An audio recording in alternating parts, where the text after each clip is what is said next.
When my husband David passed away suddenly, my entire world collapsed. We had been married for over 30 years.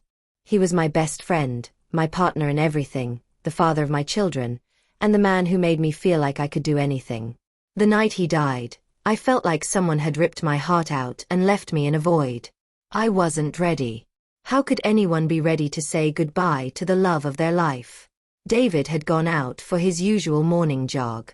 He loved staying active, even in his 60s. That morning, I remember waving at him from the kitchen window as I poured his coffee into the thermos for when he came back. But he never came back. A neighbor came running to our front door, breathless and shaking.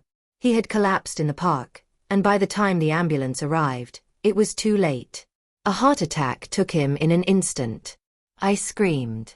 I dropped the coffee cup and felt my knees hit the cold tiles. That moment is etched into my mind forever. Our children flew in from different states for the funeral.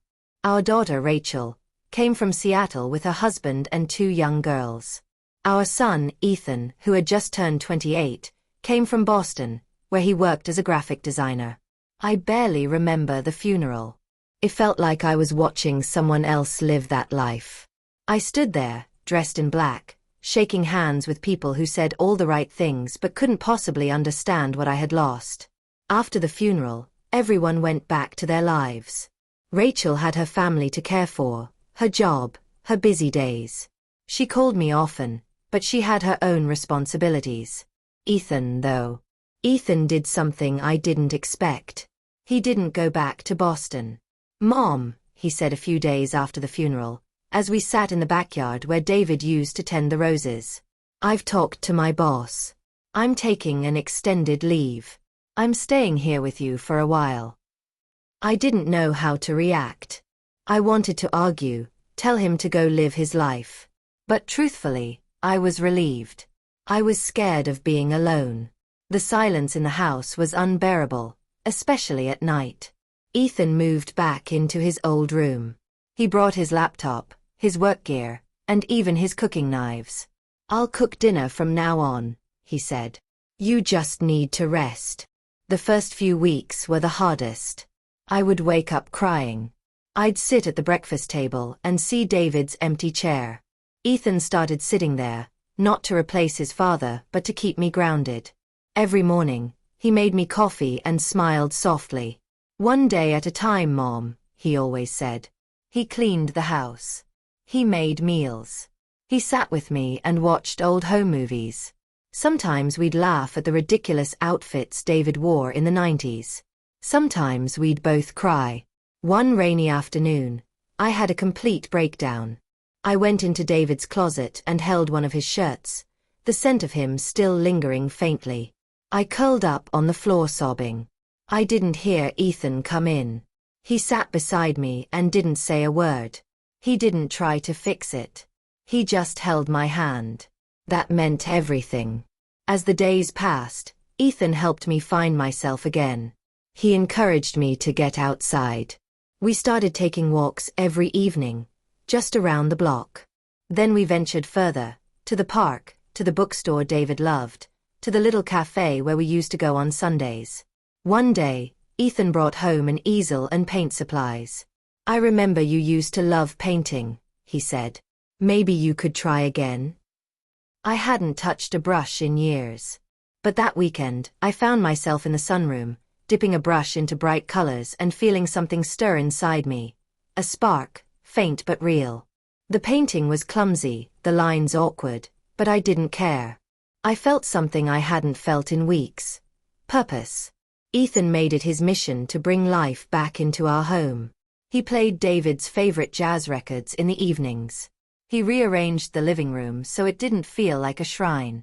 He added new cushions, new curtains. "We're not forgetting him," he said. "We're just making space for what comes next." His maturity surprised me.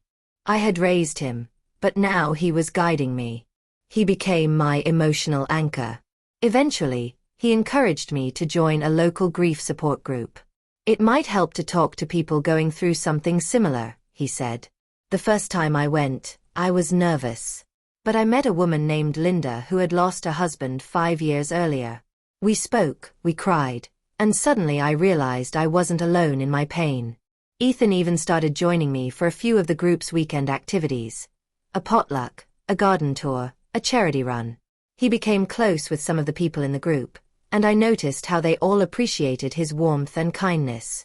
One day, as we sat on the porch sipping lemonade, I looked at him and said, "You gave up a lot to be here with me." He shrugged. "I didn't give up anything, Mom. I just did what felt right." Eventually, after nearly 6 months, he started talking about going back to Boston. My heart ached at the thought, but I knew it was time. I had come a long way. I was painting again. I had made new friends. I wasn't whole, but I wasn't shattered anymore either. When the day came for him to leave, I packed him a lunch for the road, just like I used to when he was a teenager. We hugged for a long time. "You saved me," I whispered. "No," he said. "You saved yourself. I just walked beside you." After he left, the house was quiet again. But it was different this time. Not empty. Peaceful. I still missed David every day, but I could breathe now. I could smile. I could look at the roses in the garden and feel something other than loss. Ethan called often. We texted daily. And a few months later, when Rachel and her family visited for Thanksgiving, Ethan flew in too. We sat around the table, laughing, eating, remembering David. That night, after everyone had gone to bed, Ethan and I sat by the fireplace. He handed me a small gift. I opened it. It was a framed photo, me, Ethan, and David, taken during a beach trip years ago. I was in the middle, David's arm around my waist, Ethan holding my hand. "I found it on Dad's old camera card," Ethan said. "I thought you'd want to keep it where you can see it." I placed it on the mantel. "I do," I said, my voice soft. "Grief never disappears. But it evolves. It shifts from sharp pain to a dull ache and, eventually, to warm memories. I didn't think I'd survive the loss of my husband, but my son, my beautiful, brave, compassionate son, reminded me that love doesn't end with death.